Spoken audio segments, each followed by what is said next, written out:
Friends, welcome back to my channel. मैं हूं आपकी फ्रेंड वर्षा। आज की इस वीडियो में यहाँ पर हम बात करेंगे बीएड एंट्रेंस एग्जाम के कॉमर्स के प्रैक्टिस सेट की। ये प्रैक्टिस सेट हम चैप्टर वाइज डिस्कस कर रहे हैं, तो आपको सारे चैप्टर्स के प्रैक्टिस सेट यहाँ पर मिलेंगे और साथ में हम थ्योरी क्लासेस भी कर रहे हैं जो कि हमारी रात को 8 बजे होती है, तो आप उसको जरूर देख लीजिएगा। ठीक है, तो स्टार्ट करते वीडियो को। आपको वीडियो पसंद आए तो वीडियो को लाइक कीजिए, फ्रेंड्स या शेयर कीजिए, और किसी भी तरह की कोई भी क्वेरी हो तो जरूर बताइएगा। स्टार्ट करते हैं। देखिए, क्वेश्चन है हमारा, security provided to the lender over and above the prime और प्रिंसिपल सिक्योरिटी इज कॉल्ड। यानी कि आपको जो आपकी प्राइम यानी बेसिक और सिक्योरिटीज जो होती हैं उनके ऊपर एक और आपको सिक्योरिटी दी जा रही है, वो आपकी क्या कहलाएगी? Collateral security, convertible security, specific security, या फिर none of the above.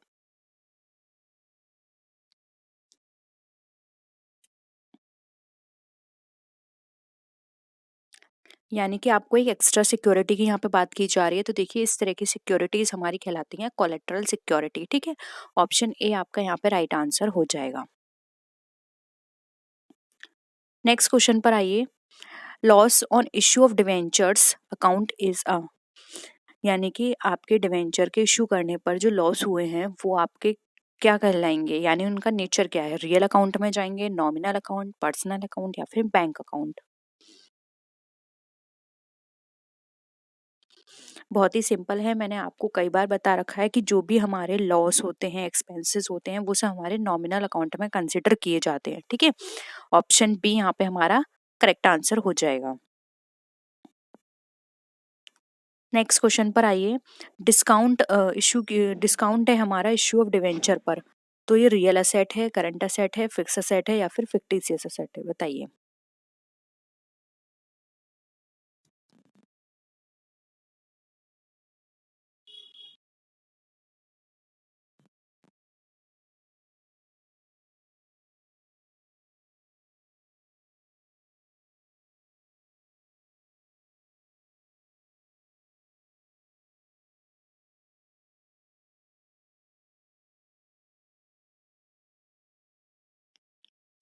Issue किए गए थे डिवेंचर, उस पर डिस्काउंट था, तो ये हमारा देखिए रियल असेट तो नहीं है, क्योंकि रियल असेट हमारी टेंजिबल और इंटेंजिबल होती है। क्या ये है?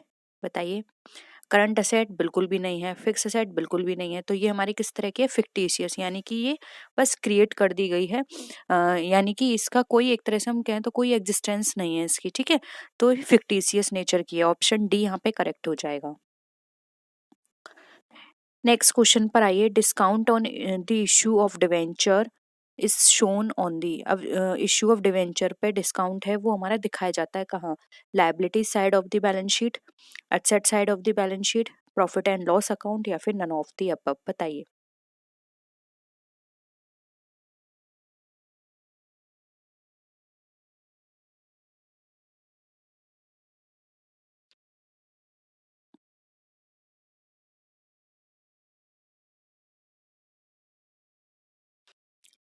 क्या कहलाएगा ये हमारा?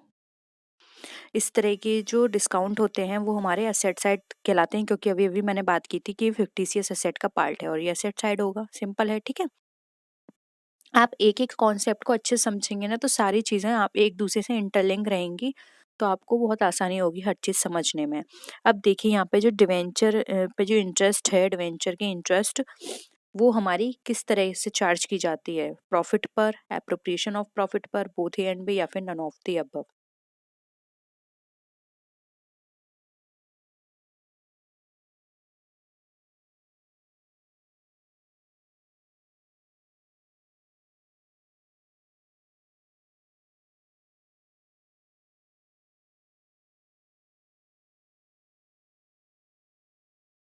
क्या हो जाएगा आंसर? देखिए, डिवेंचर इंटरेस्ट जो है वो हमारी प्रॉफिट पर चार्ज किया जाता है। ठीक है, ऑप्शन ए यहाँ पे राइट आंसर हो जाएगा। नेक्स्ट क्वेश्चन पर आइए। इन case of liquidation of a company which of the following is repayable in the last. यानी कि लिक्विडेशन के केस में हमारा यहाँ पे कौन सा लास्ट में रिपेबल होगा? Equity capital, preference capital, debenture capital, या फिर पब्लिक डिपॉजिट?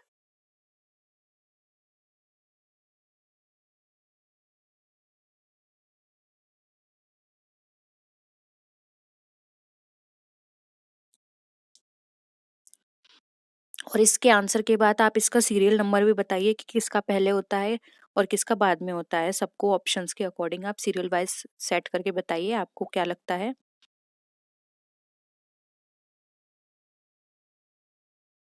देखिए, राइट आंसर की बात करें तो ए राइट आंसर हो जाएगा। इक्विटी सबसे लास्ट में इक्विटी कैपिटल वालों का पेमेंट होता है। अब देखिए यहाँ पर हम सीक्वेंस में लगाते हैं तो सबसे पहले आता है प्रेफरेंस, जैसे इस नाम से ही पता चल रहा है कि सबसे पहले इनको प्रेफरेंस दी जाती है। उसके बाद सेकंड नंबर पे आते हैं डिवेंचर्स, क्योंकि ये सिक्योर्ड में आते हैं तो ये डिवेंचर हो गए। फिर आता है हमारा पब्लिक डिपॉजिट, और लास्ट में अगर थोड़ा भी अमाउंट हम पे बचता है फिर वो उसका डिस्ट्रीब्यूशन होता है इक्विटी कैपिटल यानी इक्विटी शेयर होल्डर्स वालों को। ठीक है, तो यहाँ पे ऑप्शन ए लास्ट का पूछा है, आंसर हो जाएगा। नेक्स्ट क्वेश्चन पर आइए। When a company is wound up, first preference in respect to repayment is made to, यानी कि जब हम वाउंड अप की बात करते हैं तो फर्स्ट प्रेफरेंस किसको दी जाएगी रिपेमेंट की, अभी अभी डिस्कस किया है।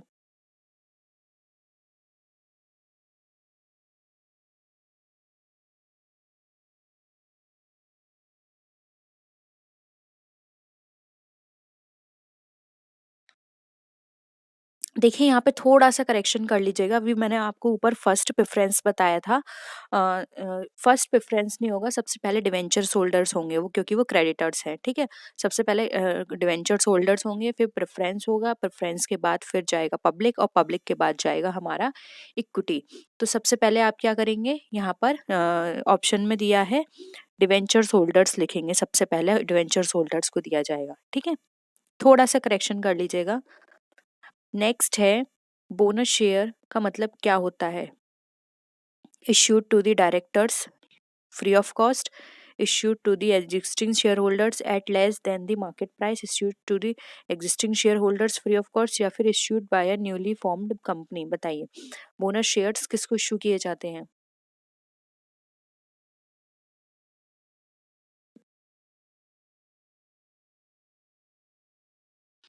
देखिए यहाँ पे बोनस शेयर्स की बात करें तो बोनस शेयर्स सबसे पहले जो इश्यू किए जाते हैं वो किए जाते हैं हमारे एग्जिस्टिंग शेयर होल्डर्स को फ्री ऑफ कॉस्ट पर। ठीक है, ऑप्शन सी यहाँ पे करेक्ट हो जाएगा। नेक्स्ट देखिए, विच of the following source do not put a burden on the finance of company. इसमें से कौन सा सोर्स जो है जो कंपनी की फाइनेंस पर बर्डन नहीं रखता। Debentures, ploughing back of profit, public deposit, या फिर bank loans.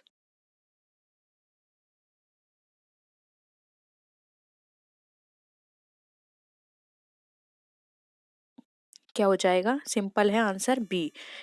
Ploughing back of profit वो प्रॉफिट्स होते हैं जो हम कुछ पोर्शंस अपना फ्यूचर के लिए रख देते हैं कि फ्यूचर में वो हमारे काम आएगा। ठीक है, यानी कि सेव करके हम रख देते हैं हमारे लिए। तो यहाँ पर ये हमारा बर्डन नहीं रखेगा, बाकी सब देखिए क्रेडिटर्स बर्डन है हमारे लिए, पब्लिक डिपॉजिट्स भी बर्डन है क्योंकि हमें पेमेंट करना है इसका, और बैंक लोन का भी पेमेंट करना है, तो ये सारे हमारे ऊपर बर्डन की तरह है। ठीक है, अब नेक्स्ट क्वेश्चन देखिए। In which of the following securities investment is most risky? Equity shares, preference shares, debentures, all of these.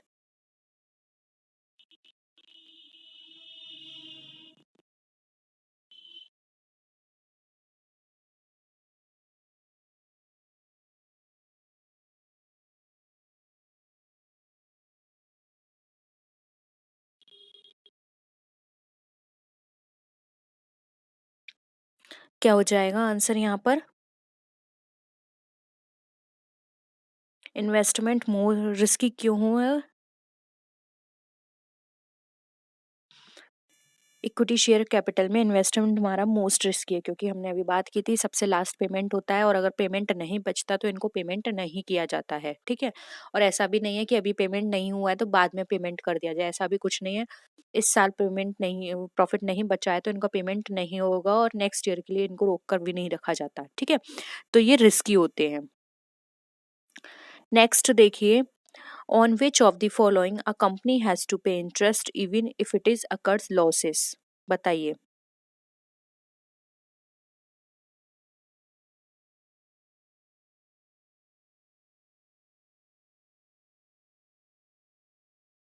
Debentures, loan from financial institutions, bank loans या फिर all of the above.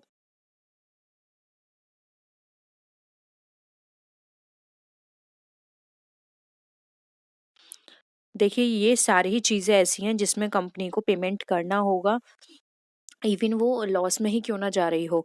Debentures भी ऐसे हैं, loan from financial institutions भी and bank loan भी। यहाँ पर क्या होगा, कंपनी के जो असेट्स हैं उनको बेचकर उनका पेमेंट किया जाएगा।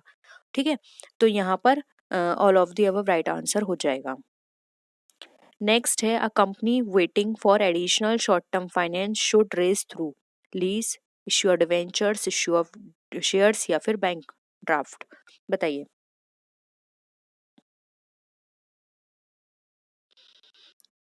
एडिशनल शॉर्ट टर्म फाइनेंस एक कंपनी कहाँ से रेज कर सकती है? बैंक ओवरड्राफ्ट से। ठीक है, और बैंक ओवरड्राफ्ट आपको पता है ये फैसिलिटी किसको दी जाती है? करंट अकाउंट जिसका होता है, और कंपनी का एक पर्टिकुलर खुद का सेपरेट अकाउंट होता है, एंड वो कंपनी है तो उसका करंट अकाउंट भी ओपन इजीली हो जाता है। तो यहाँ पर उसको ये फैसिलिटी मिल जाती है बैंक ओवरड्राफ्ट की। ठीक है, और आपको पता है करंट अकाउंट मेनली किसको प्रोवाइड किया जाता है? बिजनेसमैन जो होते हैं उनको प्रोवाइड किया जाता है। नेक्स्ट है, a joint stock company comes to an end by the, यानी कि एक जॉइंट स्टॉक कंपनी अगर वो वाइंड अप होना चाहती है, एंड होना चाहती है, तो वो किसके थ्रू हो सकती है? या तो किसी मेंबर की डेथ हो जाए तब, उसके डायरेक्टर की डेथ हो जाए, उसके शेयर्स ट्रांसफर हो जाए उसके मेंबर्स को, या फिर नन ऑफ द अबव। बताइए।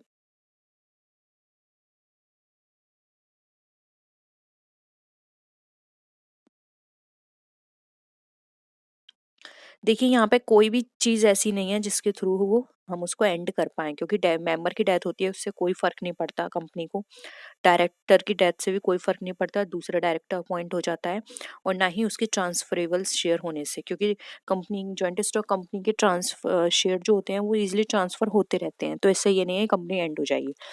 एक जॉइंट स्टॉक कंपनी की अलग कंडीशंस हैं कुछ जिसके थ्रू वो होती है, इसमें से एक कंडीशन सबसे बेसिक ये है, या आप थोड़ा इसका ऐसी बेसिक समझ सकते हैं कि एक जॉइंट स्टॉक कंपनी तब एंड होगी जब लॉ के द्वारा उसको परमिट किया जाएगा। ठीक है, क्योंकि आपको पता है एक जॉइंट स्टॉक कंपनी जो है वो लॉ के द्वारा ही स्टैब्लिश की जाती है, उसको सेटअप किया जाता है और लॉ के द्वारा ही उसको ख़त्म किया जाता है। लेकिन उसकी कुछ कंडीशंस हैं कि इससे रेजोल्यूशन पास कराना है, गवर्नमेंट से उसको परमिशन लेनी है, वो अलग चीज़ है। अगर आपको वो नहीं पता है तो कमेंट सेक्शन में बता दीजिएगा, हम शॉर्ट में बहुत जल्दी उनको डिस्कस कर लेंगे। ठीक है, तो इसका आंसर क्या हो जाएगा? None of the above. Next देखिए, when is dividend on preference shares capital payable, यानी कि जो प्रेफरेंस शेयर कैपिटल है उस पर डिविडेंड पेएबल होता है तो कहाँ से किया जाएगा? Even in case of no profit, on the recommendations of directors, in the case of profit only, या फिर ऑल ऑफ द अबव। बताइए।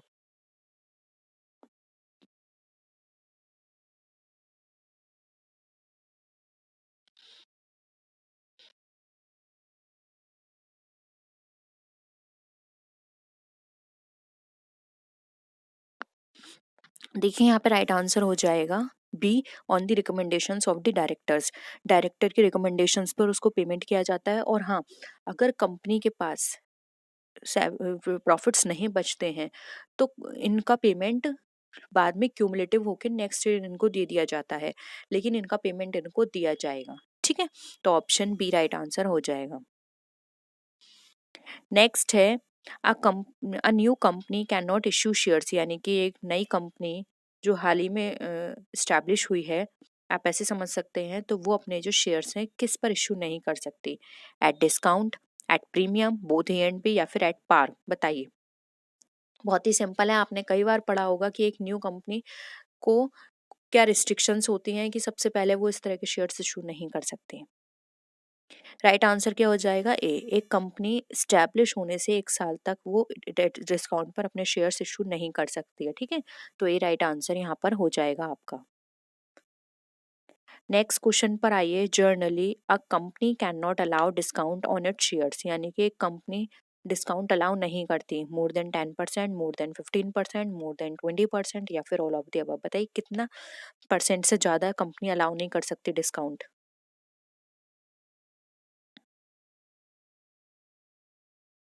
क्या होगा, मोर देन 10%, यानी कि कोई भी कंपनी जो उसके शेयर का जो टोटल अमाउंट है उससे वो 10% पे अपने कंपनी डिस्काउंट पे अपने शेयर्स इशू नहीं कर सकती है। ठीक है, नेक्स्ट क्वेश्चन पर देखिए, A fresh issue by a company can first be offered to the public, the financial institution, the existing shareholders या फिर the debenture holders, बताइए।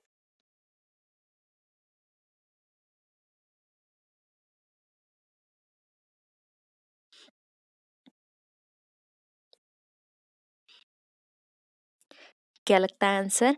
एक फ्रेश इशू जो होगा कंपनी के द्वारा सबसे पहले वो ऑफर किया जाता है उसके एग्जिस्टिंग शेयर होल्डर्स को। ठीक है, और ये भी इसलिए किया जाता है क्योंकि वो एग्जिस्टिंग है और वो आगे भी कंपनी में बने रहें, सिर्फ उनको खुश करने के पर्पज से इस तरह की चीजें की जाती हैं कंपनी के अंदर। नेक्स्ट है minimum subscription must be collected with in. अब जो मिनिमम सब्सक्रिप्शन जो बताया गया है कंपनी के द्वारा वो उनको विद इन कितने डेज के अंदर कलेक्ट करना जरूरी होता है, नहीं तो उनकी जो भी सब्सक्रिप्शंस आई हैं अगर उतना वो कलेक्ट नहीं कर पाए हैं तो उन्होंने जो भी कलेक्ट किया है वो भी उन्हें वापस करना होगा। बताइए विद इन कितने डेज हैं, कितने? 120 करेक्ट है आप लोगों का आंसर। अब देखिए, an amount of minimum subscription can be known by. अब जो मिनिमम सब्सक्रिप्शन का जो अमाउंट है उसको हम जान सकते हैं किसके द्वारा? Memorandum of association, articles of association, prospectus या फिर statement in lieu of prospectus, यानी कि कुछ ऐसे स्टेटमेंट जो कि प्रोस्पेक्टस की जगह पे वहाँ पे सर्कुलेट या फिर हम बोल सकते हैं कि वो पब्लिश किए गए हैं। किसमें? देखिए ये सब चीजें लिखी होती हैं कंपनी के प्रोस्पेक्टस में, कंपनी कौन है, उसका विजन, मिशन, उसमें कौन से बोर्ड ऑफ डायरेक्टर्स हैं, क्या उसके प्रिंसिपल्स हैं, किस चीज को क्या एथिक्स हैं कंपनी के, ये सारी चीजें हमारे प्रोस्पेक्टस में कंपनी के लिखी होती हैं। तो आप उसमें पढ़ सकते हैं कि मिनिमम सब्सक्रिप्शन एक कंपनी का कितना है। ठीक है, ऑप्शन सी यहाँ पे राइट आंसर हो जाएगा। नेक्स्ट क्वेश्चन देखिए, the money which can be called on the winding up of a company is called, यानी कि एक ऐसा अमाउंट जो कि वाइंडिंग अप पे मांगा जाता है, क्या कहा जाएगा? Capital reserve, authorised capital, called up capital या फिर रिजर्व कैपिटल?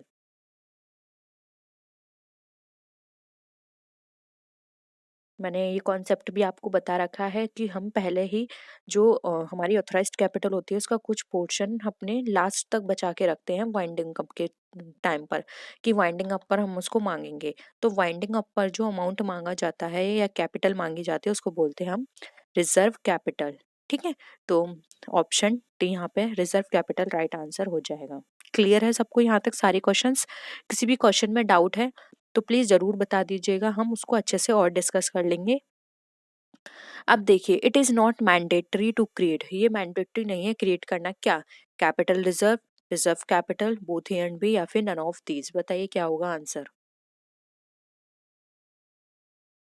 देखिए सेम है, कैपिटल रिजर्व, कैपिटल में कोई भी कमी आए या कैपिटल के कोई भी खर्चे हो आगे उसको मीट आउट करने के लिए ये पहले से बनाए जाते हैं। कंपलसरी तो नहीं है, आपकी मर्जी है, बनाना चाहो तो बनाओ। सेम रिजर्व कैपिटल भी। तो यहाँ पर ये दोनों बनाने मैंडेटरी नहीं है, तो option A and B right answer हो जाएगा।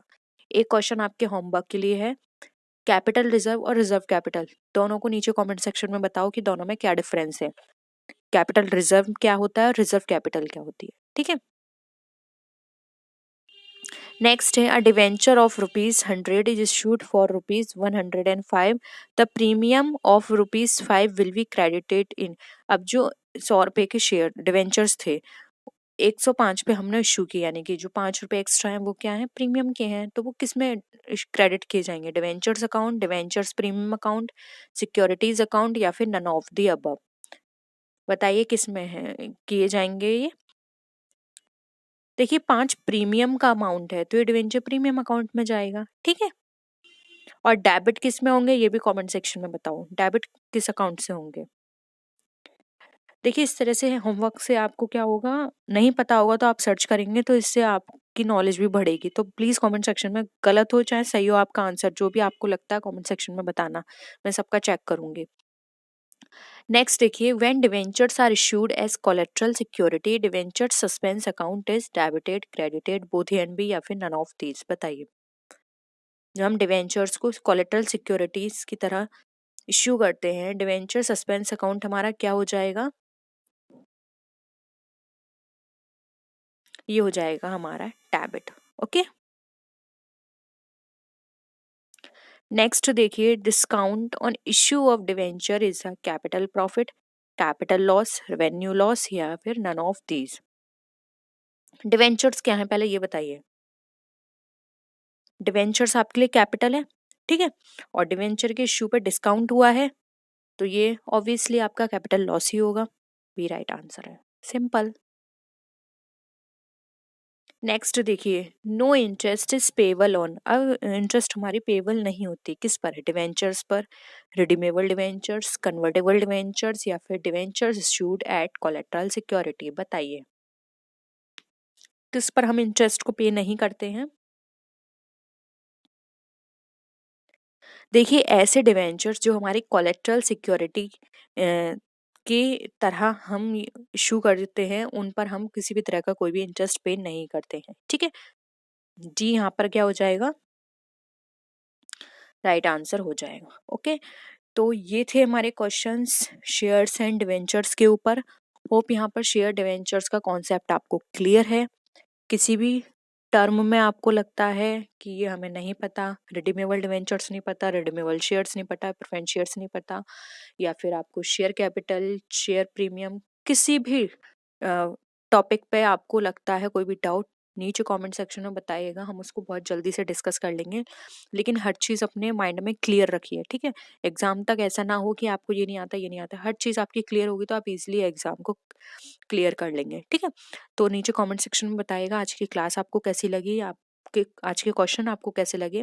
वीडियो पसंद आई हो तो लाइक कीजिए, फ्रेंड्स या शेयर कीजिए, और किसी भी तरह की कोई भी क्वेरी हो तो प्लीज़ ज़रूर बताना। तो नेक्स्ट वीडियो में मिलते हैं, तब तक के लिए टेक केयर, बाय बाय।